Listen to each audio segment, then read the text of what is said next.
Missing 411 adalah serangkaian buku yang ditulis oleh mantan petugas polisi David Paulides.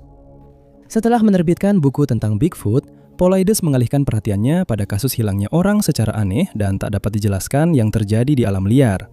Banyak di antaranya yang belum pernah terpecahkan. Nomor 10. Meskipun Danny Philippidis yang berusia 49 tahun akhirnya ditemukan setelah ia secara misterius menghilang pada tahun 2018, kasusnya tetap belum terpecahkan karena tidak ada yang tahu di mana dia berada saat hilang atau apa yang terjadi padanya selama waktu itu.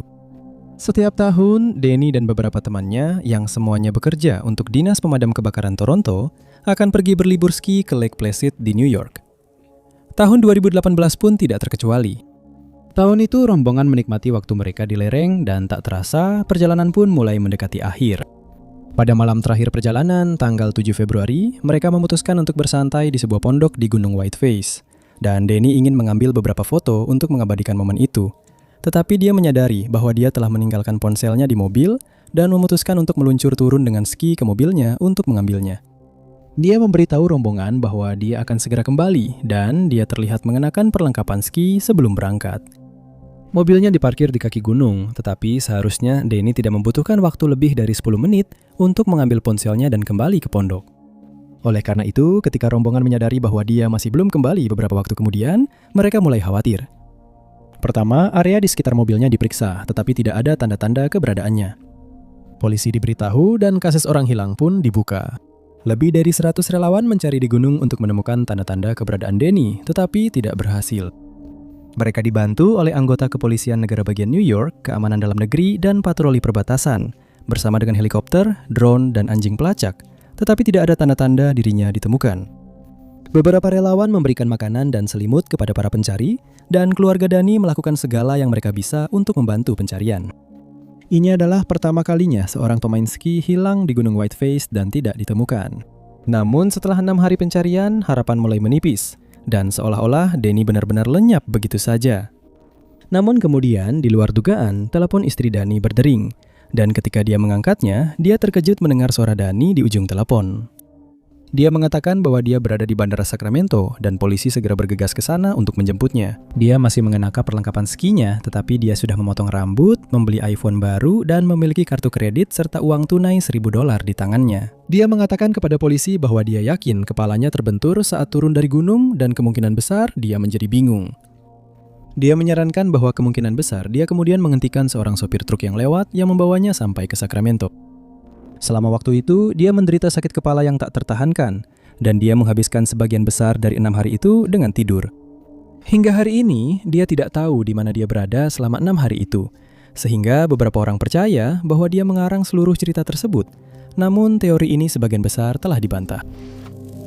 Nomor 9. Fakta bahwa penjaga hutan dan pemandu berpengalaman pernah hilang di masa lalu menunjukkan betapa mudahnya bagi siapapun untuk kehilangan arah di alam liar.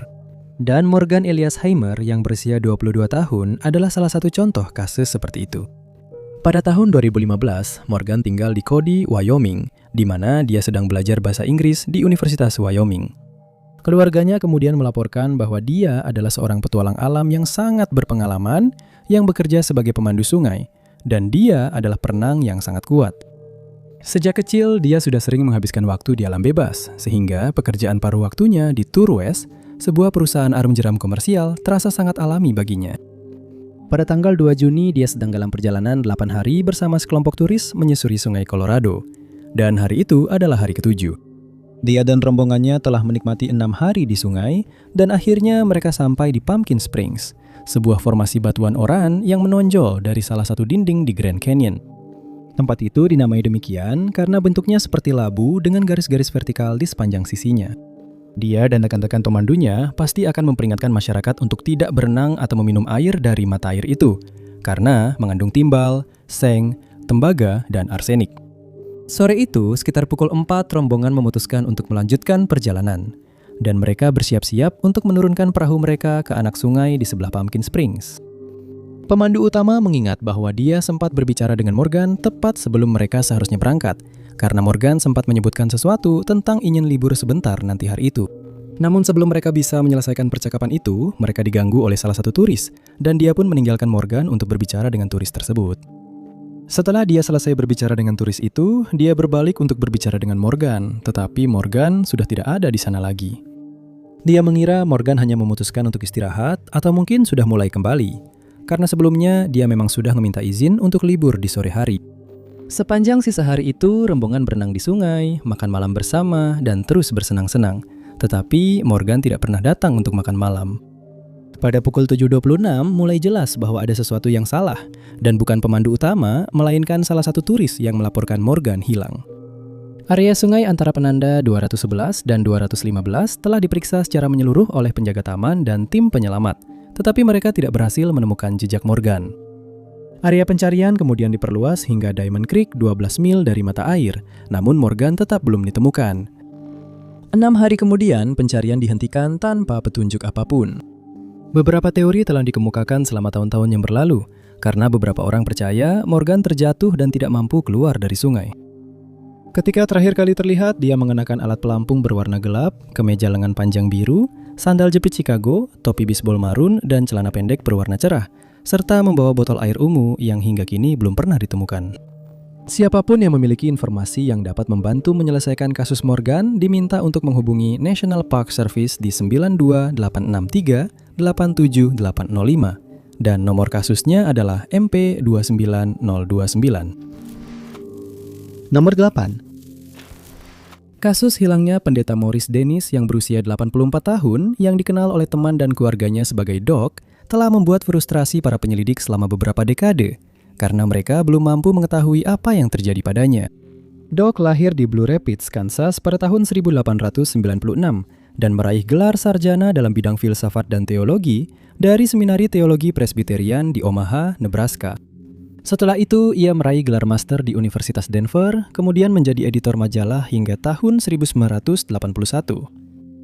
Ia pernah menjabat di Kamar Dagang Longmont dan juga menjadi ketua Dewan Pengawas Denver Bible College. Selama itu, ia terus menjalani hobi kesayangannya berburu batu karena ia sangat menyukai permata dan mineral. Ia menjadi anggota Mineral Society dan Flatirons Gem and Mineral Club, dan seiring bertambahnya usia, ia mulai menderita radang sendi dan didiagnosis mengalami kelainan darah. Pada tahun 1981, ia sudah pensiun dan sedang berjuang dengan kesehatannya. Dan temannya, David McSherry, sering membantunya beraktivitas sehari-hari. Dan sesekali mereka berdua pergi berburu batu bersama.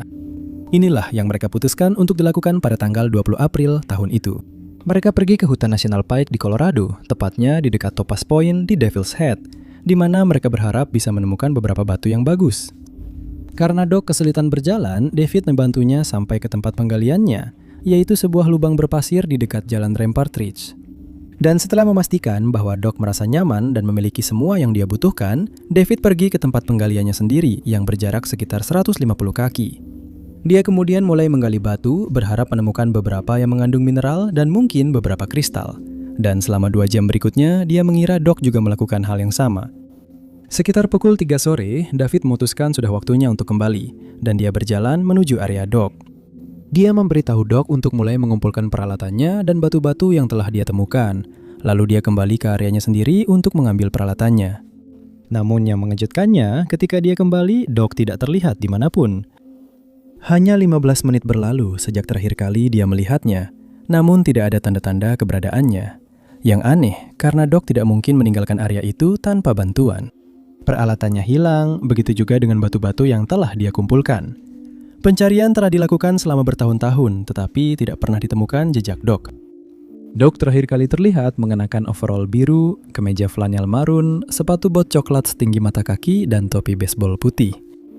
Siapapun yang memiliki informasi terkait kasusnya diminta untuk menghubungi kantor Sheriff Douglas County di 30366 075 00 nomor 7. Gunung Shasta telah menjadi lokasi berbagai peristiwa aneh dan tak dapat dijelaskan, dan puluhan orang telah hilang di gunung itu dan tidak pernah terlihat lagi. Daerah ini dikenal dengan medan yang berbahaya, badai yang tampaknya tiba-tiba datang entah dari mana, celah-celah tersembunyi, dan tebing curam yang harus dilalui dengan keahlian khusus. Oleh karena itu, sebagian besar jalur di gunung tersebut diperuntukkan bagi pendaki dan petualang berpengalaman, seperti Carl Herbert Lagers yang berusia 69 tahun.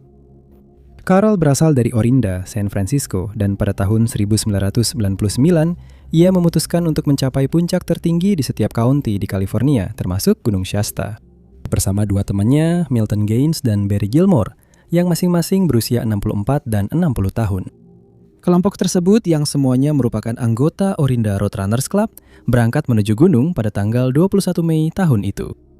Keesokan harinya, sebelum kelompok itu memulai pendakian, Carl mulai mengeluh bahwa dia tidak enak badan, dan dia memutuskan untuk berangkat lebih dulu agar teman-temannya tidak tertahan dan mereka berencana untuk menyusulnya nanti. Dia berangkat melalui jalur Avalanche Gulch, namun kemungkinan besar dia tahu perjalanan akan berat karena dia sudah mengalami kelelahan, dehidrasi, dan masalah perut saat kelompok itu menuju ke perkemahan. Dia merasa sangat tidak enak badan, sampai-sampai Gaines dan Gilmore harus membantunya membawa perlengkapannya. Tetapi dia berharap dengan istirahat dan tidur yang cukup, dia akan cukup pulih di pagi hari untuk mendaki gunung. Setelah dia meninggalkan perkemahan, teman-temannya mulai membereskan tenda dan barang-barang mereka, lalu mereka berangkat menyusuri jalur pendakian. Seorang penjaga hutan kemudian melaporkan melihat seorang pria yang sesuai dengan ciri-ciri Carl perlahan-lahan berjalan menaiki salah satu jalur yang lebih curam dan sulit. Dan Gaines juga menyatakan bahwa dia melihat seorang pria yang diyakini sebagai Carl di bagian yang lebih tinggi di gunung sebelum dia kehilangan jejaknya. Kedua pria itu berhasil sampai ke Danau Helen dan terkejut saat mengetahui bahwa Carl tidak ada di sana. Mereka berbicara dengan pendaki lain di daerah itu, namun tidak ada satupun yang bertemu dengan Carl, dan mereka pun mulai khawatir. Dia dilaporkan hilang ke kantor serif Kabupaten Siskiyou yang segera memulai pencarian di gunung tersebut. Ketika tidak ada tanda-tanda Carl ditemukan, Garda Nasional California dan Patroli Jalan Raya California mengirim helikopter untuk mencari dari udara, namun tidak berhasil. Penjaga layanan AS dan relawan ikut serta dalam pencarian, dan selama 10 hari mereka menyisir semua area di mana Carl terakhir terlihat, beserta banyak area lainnya. Namun, sekali lagi, mereka tidak menemukan jejaknya atau petunjuk apapun tentang apa yang terjadi padanya. Mereka diberitahu bahwa Carl mengenakan 2 atau 3 lapis pakaian, termasuk mantel berwarna karat, celana ski, dan sepatu bot hiking dengan krampon. Dia juga membawa makanan dan air yang dibawanya di dalam ransel. Pencarian akhirnya dihentikan dan selama bertahun-tahun sejak itu, tidak ada tanda-tanda Carl yang pernah ditemukan lagi. Siapapun yang dapat membantu dalam kasus ini diminta untuk menghubungi kantor Sheriff Kabupaten Siskiyou di 53084 12900 nomor 6. Pada tahun 2018, Samantha Sayers yang berusia 27 tahun, juga dikenal sebagai Sam, hilang di Washington. Dan sejak saat itu, teman-teman serta keluarganya terus berusaha mencari petunjuk tentang apa yang terjadi padanya. Namun, jawaban atas hal itu masih sulit ditemukan. Sam didiagnosis menderita alopecia saat masih di sekolah menengah dan awalnya dia mulai memakai wig ketika rambutnya mulai rontok. Namun seiring waktu, wig-wig itu mulai terasa terlalu tidak nyaman dan merepotkan. Jadi dia memutuskan untuk mencukur habis rambutnya saja. Dia kemudian menambahkan tato beberapa bintang di sisi kepalanya. Dan itu telah disebut sebagai salah satu ciri paling khas yang membuatnya mudah dikenali. Dia memberitahu keluarganya bahwa dia sering mendapat tatapan aneh dan simpati dari orang asing yang mengira dia baru saja menjalani kemoterapi. Dan akhirnya dia berhenti meluruskan anggapan mereka. Dia memutuskan untuk pindah ke Seattle dari kota asalnya di Gerard yang terletak dekat Danau Erie, setelah berkunjung dan jatuh cinta dengan daerah tersebut. Setelah lulus dari sekolah menengah dengan nama belakang Steinbach, dia mendaftar di State University of New York di Fredonia. Di sana, dia meraih gelar sarjana di bidang teater teknis serta desain dan teknologi teater. Dia lulus pada tahun 2013. Pada tahun 2009, dia mengajukan permohonan untuk mengganti nama belakangnya dari Steinbach menjadi Sayers setelah dia dan saudaranya diadopsi oleh ayah tiri mereka. Menurut keluarganya, Sam sangat suka menghabiskan waktu di luar ruangan dan sering mengunjungi Vesper Peak, yang terletak sekitar 90 menit perjalanan dari rumahnya. Saat berada di sana, dia akan mendaki dan sesekali pacarnya yang berusia 33 tahun, Kevin Dares, akan menemaninya. Pada saat menghilang, Sam bekerja sebagai petugas kebersihan Airbnb dan dia telah menetap di King County, Seattle, di mana dia juga telah mendapatkan lisensi real estate dan mulai menjual produk secara online. Pada bulan Juni 2018, dia memutuskan ingin kembali ke Vesper Peak lagi, tetapi dia mendapati dirinya tidak memiliki teman hiking. Dia kemudian memposting di akun Facebooknya, menanyakan apakah ada temannya yang ingin bergabung dengannya, tetapi tampaknya tidak ada yang tertarik. Oleh karena itu, dia memutuskan untuk mendaki sendiri, seperti yang sudah sering dia lakukan sebelumnya, dan dia meninggalkan apartemennya sekitar pukul 8 pagi pada tanggal 1 Agustus.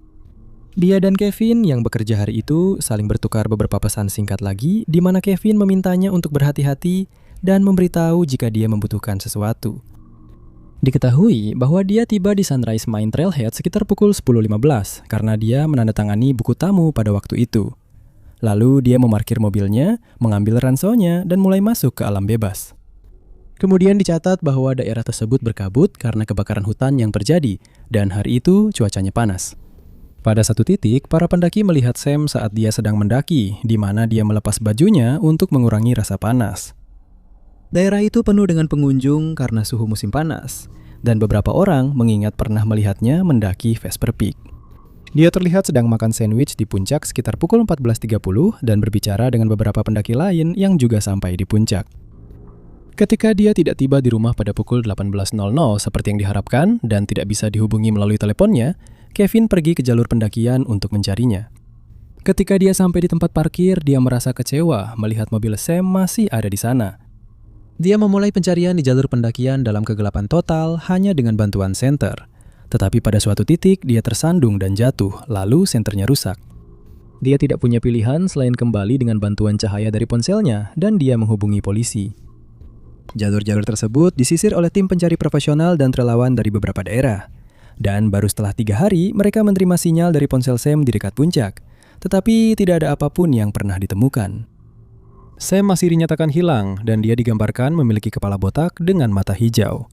Saat terakhir kali terlihat, dia mengenakan jaket olahraga marun, celana yoga abu-abu, dan sepatu bot hiking. Dia membawa ransel, tongkat hiking, dan topi berwarna coklat muda bersamanya.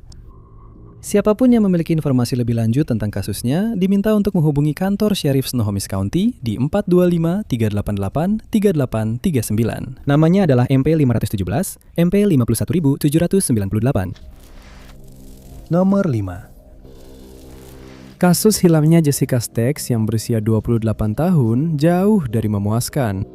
Menurut ibunya, Kathy Payton, dia yakin bahwa ada permainan kotor yang terlibat dan Departemen Sheriff Union County tidak menindaklanjuti petunjuk yang benar, seperti dugaan bahwa pacar Jessica bertanggung jawab atas hilangnya dia. Kasus ini dimulai pada tanggal 1 Januari 2021 ketika Jessica dan pacarnya, Jerry Wayne Baggett, yang saat itu berusia 45 tahun mengunjungi sungai Tallahatchie Channel. Pasangan tersebut meminjam perahu dasar datar yang mereka rencanakan untuk digunakan mencari babi hutan dan rusa yang terjebak setelah sungai meluap. Mereka terlihat di rekaman CCTV di Poolville Quickstop di Jalan Raya 30 sekitar pukul 5.15 pagi. Dan rekaman tersebut menunjukkan pasangan itu di dalam mobil mereka dengan perahu yang ditarik di belakangnya. Mereka telah merencanakan untuk mencari rusa dan babi hutan, dan rencananya adalah mengarungi saluran air dari Jalan Kabupaten 46 dan menuju ke Jembatan Rocky Ford di mana mereka akan keluar dari air. Mereka meninggalkan ponsel Jessica pada seorang teman, tetapi membawa ponsel Jerry bersama mereka agar bisa menelepon Jessica saat mereka siap dijemput oleh temannya. Awalnya rencana berjalan sesuai rencana, tetapi kemudian hari itu berubah secara tak terduga. Karena banjir, air mengalir jauh lebih deras dari biasanya dan Jessica menjadi ketakutan. Setelah menempuh sekitar 2 mil menyusuri sungai dan akhirnya bertengkar dengan Jerry, dia meminta untuk turun dari perahu dan Jerry menurunkannya di tepi kanan sungai dengan menggunakan sekop sebagai dayung. Dia kemudian mulai berjalan menuju Jalan Kabupaten 46 dan tidak pernah terlihat lagi. Perahu itu ditemukan di tepi sungai seberang sekitar setengah mil dari tempat Jessica diturunkan. Jerry menyatakan bahwa dia telah menyeberang ke sisi lain dan kemudian menghubungi temannya untuk menjemputnya. Baru sekitar pukul 10.15 malam itu Jessica dilaporkan hilang. Pencarian segera dilakukan, tetapi harus dihentikan pada pukul 2 pagi.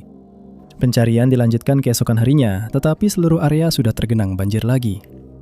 Oleh karena itu, para pencari harus menunggu air surut, yang berarti tidak ada lagi yang bisa dilakukan sampai 2 hari setelah Jessica menghilang. Area tersebut disisir dengan berjalan kaki oleh para relawan yang masuk ke dalam air, dan juga oleh drone yang mencari dari udara untuk menemukan tanda-tanda keberadaan Jessica, namun tidak membuahkan hasil. Namun, di Hutan Nasional Holly Springs, mereka menemukan jejak kaki Jessica beserta beberapa barang miliknya. Jejak kaki tersebut diikuti sekitar 100 yard ke arah Jalan Raya 30. Namun, jejak itu berakhir di sebuah ladang yang tergenang air sehingga tidak bisa dilanjutkan lagi. Barang-barang yang ditemukan antara lain bagian atas sepatu bot wanita, gagang sekop, mantel, dan sarung tangan. Pencarian lebih lanjut dilakukan setelah air semakin surut, namun tidak ditemukan apa-apa. Dia digambarkan memiliki rambut pirang dan mata hijau dengan tinggi badan 165 cm dan berat 50 kg. Dia memiliki beberapa tindikan, tato di punggung, tangan kanan, jari manis, lengan bawah, pergelangan tangan, dan betis. Siapapun yang dapat membantu perkembangan kasusnya harap menghubungi kantor Sheriff Union County di 662-5341-943 nomor 4. Barry Joel Trahan yang berusia 68 tahun berasal dari Columbia Falls, Montana, tidak pernah terlihat atau terdengar kabarnya oleh teman dan keluarganya sejak Juli 2020 dan tidak ada petunjuk yang ditemukan tentang kemana dia pergi atau apa yang terjadi padanya.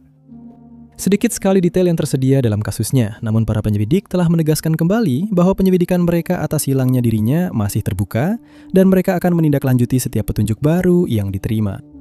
Pada tanggal 22 Juli tahun itu, Barry pergi ke daerah Danau Kintla di Taman Nasional Glacier di Montana, di mana ia berencana untuk melakukan pendakian.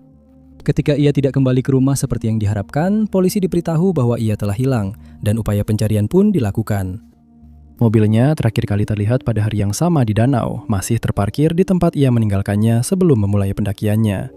Namun pencarian resmi untuk Barry baru dimulai 3 hari kemudian pada tanggal 25 Juli. Penjaga taman menyisir area-area yang mereka yakini mungkin telah dilalui Barry. Namun mereka terpaksa kembali setelah tidak menemukan sesuatu yang berarti. Tim pencarian dan penyelamatan Flathead County serta unit anjing pelacak Flathead County kemudian bergabung dalam pencarian. Namun anjing-anjing tersebut tidak dapat menemukan jejak aroma Barry dan tidak ada petunjuk lebih lanjut yang ditemukan. Pada tanggal 4 Agustus, terobosan kecil pertama terjadi ketika kacamata hitamnya ditemukan di Danau Kintla. Meskipun belum pernah dipastikan bahwa kacamata tersebut benar-benar milik Barry. Para penjaga taman cukup yakin bahwa kacamata itu memang milik Barry, dan mereka mengungkapkan rasa frustrasi karena tidak ada petunjuk lain yang ditemukan. Area di sekitar mobilnya juga telah diperiksa secara menyeluruh, namun tidak membuahkan hasil. Hingga hari ini, tidak ada tanda-tanda lain dari Barry yang ditemukan, dan hilangnya dia terus membuat para penyelidik merasa frustrasi. Dia digambarkan memiliki rambut sebagian beruban dengan mata hazel, tinggi 5 kaki 10 inci, dan berat 220 pon. Sayangnya tidak ada deskripsi tentang pakaian yang dikenakannya saat terakhir kali terlihat, dan detail dirinya belum dimasukkan ke dalam database NAMUS. Kantor Sheriff Kabupaten Flathead telah meminta siapapun yang memiliki informasi tentang keberadaan Barry untuk melapor dengan menghubungi mereka di nomor 4 0675 85 585 dengan menyebutkan nomor kasus instansi 2 020-23471. Nomor 3. Semua orang yang mengenal Christopher Tompkins yang berusia 20 tahun sepakat bahwa dia adalah seorang Kristen yang taat dan sangat dekat dengan Anne, ibunya. Sesaat sebelum dia menghilang secara misterius pada Januari 2002, dia mulai bekerja di sebuah perusahaan survei di Columbus, Georgia, dan memberitahu ibunya bahwa dia menikmati pekerjaannya. Dia menjadi teman dengan bosnya yang anaknya sering dijaga oleh Anne saat mereka bekerja. Dan menurut semua orang, segala sesuatu dalam hidup Christopher berjalan dengan baik. Pagi hari tanggal 25 Januari tahun itu tidak berbeda dari hari-hari lainnya, tetapi hari itu berakhir tanpa tanda-tanda keberadaan Christopher. Dan kemudian memberitahu polisi bahwa pagi itu dia bangun dan bersiap-siap untuk bekerja seperti biasa, dan setelah sarapan dia berangkat ke kantor. Begitu dia tiba, dia masuk ke mobil salah satu rekan kerjanya dan mereka pergi ke lokasi kerja mereka di Ellerslie. Di sana Christopher dan 3 pria lainnya mulai bekerja. Mereka berjarak sekitar 15 meter satu sama lain dan bekerja dalam satu barisan dengan Christopher di bagian belakang. Pekerjaan berjalan lancar dan mereka beristirahat untuk makan siang. Setelah itu, mereka kembali melanjutkan tugas mereka. Pada suatu saat, Christopher dan pria di depannya sedang berbicara. Tetapi rekan kerjanya harus fokus pada hal lain selama beberapa menit dan berhenti memperhatikan percakapan itu. Dia menyelesaikan apa yang sedang dikerjakannya, lalu melihat ke arah Christopher. Namun ternyata Christopher sudah tidak ada di sana. Dia dan rekan-rekan kerjanya mengira Christopher berjalan ke arah pepohonan untuk buang air, tetapi Christopher tidak pernah kembali. Mereka mencari di sekitar area tersebut dan menyadari bahwa alat-alat Christopher masih ada di tempat kerjanya, tetapi Christopher tidak ditemukan dimanapun.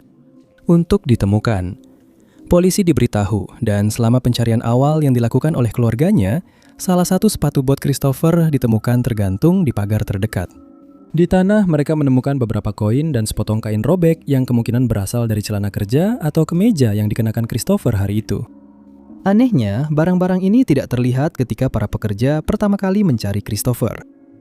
Pencarian resmi dimulai keesokan harinya dengan bantuan anjing pelacak dan anjing pelacak mayat. Tetapi mereka tidak dapat menemukan jejak bau Christopher. Ketika tidak ada lagi yang ditemukan, polisi memberitahu keluarga Christopher bahwa kemungkinan besar dia pergi atas kemauannya sendiri untuk mencari petualangan atau memulai hidup baru. Namun, tidak ada bukti yang membuktikan bahwa hal itu benar. Keluarganya langsung membantah dugaan-dugaan tersebut, mengatakan bahwa dia tidak akan pernah meninggalkan ibunya dan menambahkan bahwa dia sangat menyukai pekerjaan barunya serta kehidupannya secara umum. Jadi, dia tidak punya alasan untuk ingin pindah. Namun pihak berwenang menegaskan kembali bahwa tidak ada tanda-tanda kejahatan atau perkelahian yang ditemukan di lokasi kerja, sehingga mereka hanya bisa berasumsi bahwa Christopher memutuskan untuk pergi atas keinginannya sendiri. Saat itulah Anne mulai curiga bahwa rekan kerja Christopher mungkin menyembunyikan sesuatu. Tidak ada tindakan lebih lanjut sampai 6 bulan kemudian ketika seorang petani sedang berjalan di lahannya yang terletak sekitar 1 mil dari tempat Christophorus menghilang, dan dia menemukan sepatu kerja Christophorus yang lain di area rawa di pertaniannya. Lalu polisi diberitahu. Kasus ini diperiksa kembali, tetapi tidak ada temuan lebih lanjut dan semua pencarian dihentikan. Christopher digambarkan memiliki rambut hitam dikepang dan mata coklat, kemungkinan memiliki kumis atau jenggot kambing. Dia memiliki tinggi 5 kaki 7 inci dan pada saat itu beratnya 124 pon. Dia terakhir terlihat mengenakan jaket kotak-kotak biru dan abu-abu, celana panjang biru tua, dan topi kupluk hitam. Dia juga mengenakan jam tangan hitam yang sampai sekarang belum pernah ditemukan. Jika Anda memiliki informasi apapun tentang kasus Christopher yang dapat membantunya ditemukan, Anda diminta untuk menghubungi kantor Sheriff Harris County di 706-284-21. Nomor kasus Christopher adalah MP483. Nomor 2. Para saksi yang angkat bicara setelah hilangnya Sandra Lynn Johnson Hughes yang berusia 54 tahun memberikan deskripsi yang sangat mengkhawatirkan tentang percakapan yang mereka lakukan dengannya, yang membuat para penelidik percaya bahwa dia mungkin mengalami cedera kepala atau menjadi bingung. Sandra dikenal sebagai seorang ahli bertahan hidup dengan banyak pengalaman di alam bebas, dan pada tahun 2020, dia memutuskan untuk melakukan pendakian seorang diri di daerah terpencil di Johnson Meadows, Kabupaten Madera, untuk mencari ketenangan dari karantina yang diberlakukan selama pandemi COVID-19. Dia baru saja pindah dari Hawaii ke California 6 bulan sebelumnya, dan pada tanggal 26 Juni, dia berbicara dengan beberapa anggota keluarganya melalui telepon. Dia memberitahu mereka bahwa dia mungkin akan mendaki ke Yosemite selama perjalanannya, dan tidak ada alasan untuk khawatir karena dia sudah sering berkemah sendiri di masa lalu. Namun pada tanggal 5 Juli, tempat perkemahan Sandra ditemukan dalam keadaan berantakan, yang sangat tidak seperti dirinya, tetapi dia tidak terlihat dimanapun. Selama imbauan untuk memberikan informasi setelah kejadian itu, beberapa orang maju untuk menyatakan bahwa mereka telah melihat Sandra dan bahwa dia bertingkah sangat aneh. Dia terlihat mendaki tanpa alas kaki pada tanggal 4 Juli dan tampak keadaannya memburuk karena ada memar di wajahnya. Beberapa orang yang menemuinya menawarkan bantuan, tetapi dia mengatakan bahwa dia tidak membutuhkannya dan terus berjalan. Mobilnya ditemukan tidak jauh dari lokasi perkemahan, di mana mobil itu menabrak pohon sebelum terguling ke dalam jurang. Dia kemudian terlihat lagi pada tanggal 9 Agustus ketika 2 pemburu melihatnya bersandar pada sebuah pohon. Mereka mengenalinya dan menghubungi pihak berwenang, menyatakan bahwa dia telah kehilangan banyak berat badan dibandingkan dengan selebaran orang hilang miliknya. Setahun kemudian, seorang anak laki-laki berusia 3 tahun yang berada di daerah itu bersama keluarganya mengatakan ada seorang wanita berbaju hitam di hutan yang membutuhkan bantuan dan bahwa dia sudah meninggal. Daerah itu telah dicari, tetapi tidak ditemukan apapun. Namun, deskripsi anak laki-laki itu tentang wanita tersebut sangat mirip dengan Sandra. Deskripsinya begitu akurat sehingga para penyelidik terkejut, tetapi mereka tidak bisa menjelaskannya karena Sandra tidak ada di sana. Ada yang menyarankan bahwa Sandra terbentur kepalanya saat kecelakaan mobil dan dia tidak bisa menemukan jalan pulang. Orang lain percaya bahwa Sandra hanya memulai hidup baru di tempat lain, tetapi tidak ada satupun dari teori ini yang pernah terbukti. Perilakunya yang aneh dan keyakinannya bahwa dia tidak membutuhkan bantuan mungkin juga membuat keluarganya bingung, dan mereka sangat ingin tahu apa yang sebenarnya terjadi padanya. Sandra digambarkan memiliki rambut biru sebahu dan mata coklat, dengan tinggi sekitar 160 cm dan berat sekitar 68 kg. Jika Anda atau siapapun yang Anda kenal memiliki informasi tentang kasus Sandra, silakan hubungi kantor Sheriff Kabupaten Madera di 55 9675 7770 nomor 1. Ketika seseorang hilang di negara asing, upaya pencarian yang dilakukan bisa menjadi lebih sulit karena pihak berwenang harus sepenuhnya mengandalkan kesaksian saksi mata dan rekaman keamanan untuk melacak mereka. Inilah yang terjadi pada Roger Bainbridge yang berusia 67 tahun, seorang pensiunan pekerja listrik yang berasal dari Kendal, Cumbria di Inggris. Dia dikenal sangat akrab dengan kawasan Lake District di Inggris karena sering melakukan pendakian di sana. Dan keluarganya menyatakan bahwa dia juga seorang perenang yang handal. Pada bulan September 2013, Roger sedang mengunjungi saudara perempuannya di Pulau Paxos, Yunani. Dan pada tanggal 26 September, dia memutuskan untuk pergi ke Pulau Antipaxos. Dia ingin berjalan-jalan di sana, lalu dia naik feri. Dia sudah sering mengunjungi pulau itu sebelumnya dan sangat mengenal jalur-jalur pejalan kaki serta semak belukar yang lebat di sana, yang membuat kenyataan bahwa dia menghilang di sana menjadi semakin membingungkan. Diketahui bahwa dia membawa 50 euro saat pergi dan dia juga membawa ransel yang berisi air minumnya. Dia tidak membawa ponsel atau kartu identitasnya, dan para penyelidik mungkin bisa melacak pergerakan terakhirnya jika dia membawanya. Para saksi menyatakan bahwa mereka melihat Roger di dekat desa utama pulau itu sekitar pukul 3 sore hari itu, dan mereka sempat menemani dia berjalan sebentar. Namun Roger tidak pernah pulang, dan pada tanggal 27 September pencarian pertama dilakukan setelah dia dilaporkan hilang. Pulau itu, yang hanya seluas 2 mil persegi, telah dicari secara menyeluruh namun tidak membuahkan hasil, yang menurut keluarganya sangat aneh. Mereka merasa bahwa Roger tidak mungkin tersesat karena dia sangat mengenal daerah itu, dan beberapa barang miliknya pasti sudah ditemukan jika dia memutuskan untuk berenang di laut dan mengalami masalah. Jika dia memang melakukannya, dia pasti akan meninggalkan ranselnya di tepi pantai, tetapi ransel itu tidak pernah ditemukan. Pantai di sekitar area tersebut telah disisir oleh para penyelam, namun tetap saja mereka juga tidak berhasil menemukan petunjuk apapun. Para relawan berdatangan ke pulau itu untuk membantu pencarian, dan setiap sudut pulau telah disisir namun tetap tidak membuahkan hasil. Setelah muncul dugaan bahwa Roger telah jatuh ke area hutan tersembunyi atau kebun zaitun, area-area tersebut kembali disisir, namun Roger tetap belum ditemukan. Karena pulau itu sangat kecil, diharapkan suatu petunjuk akhirnya akan ditemukan. Namun, selama bertahun-tahun yang telah berlalu, tidak ada satupun yang berhasil ditemukan, dan nasib Roger tetap menjadi misteri. Pencarian lain dilakukan pada tahun 2013, namun sekali lagi berakhir tanpa hasil apapun. Putranya menduga bahwa mungkin dia mengalami keadaan darurat medis atau gangguan saraf di salah satu pulau terdekat dan tidak mampu pulang. Namun tidak pernah ada laporan penampakan lebih lanjut, yang menimbulkan keraguan terhadap teori ini. Roger terakhir diketahui mengenakan kaos biru dan sepatu jalan. Dia memiliki rambut abu-abu dan mata biru.